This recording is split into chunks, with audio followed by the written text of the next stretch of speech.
सदाभाऊ खोत यांनी सरकारला एक इशारा दिला आहे। मंत्रिमंडळ विस्तारामध्ये घटक पक्षांनाही स्थान द्या अशी मागणी त्यांनी केलेली आहे, नाहीतर नाराजीची भावना पसरेल असा इशारा या ठिकाणी माजी मंत्री सदाभाऊ खोत यांनी दिला आहे। तर आयाराम गयारामांचे लाड पुरवण्यावर निर्बंध आणा असंही सदाभाऊ खोत म्हणतायत। सदाभाऊ खोत यांनी युतीमधीलच त्यांचे जे घटक पक्ष आहेत, जे सत्तेत आहेत, त्यांना इशारा दिल्याचं पाहायला मिळते। येत्या काळामध्ये आता जे पावसाळी अधिवेशन आहे त्याच्या आधीच मंत्रिमंडळ विस्तार होईल असं बोललं जाते आणि त्याच्यामध्ये कोणाला संधी मिळणार याकडे लक्ष असतानाच आता सदाभाऊ खोत जे महायुतीमध्ये सामील आहेत, मात्र त्यांच्याकडे मंत्रिपद नाहीये सध्या आणि त्यांनी हा इशारा आता महायुतीला दिल्याचं दिसतंय।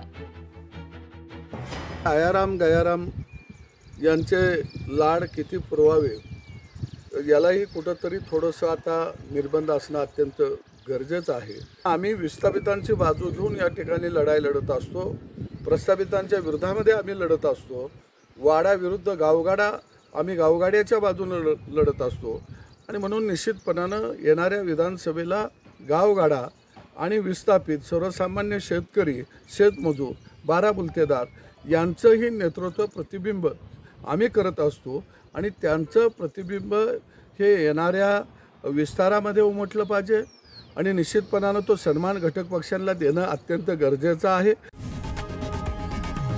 लोकशाही मराठी ऐका, पहा, जागरूक रहा।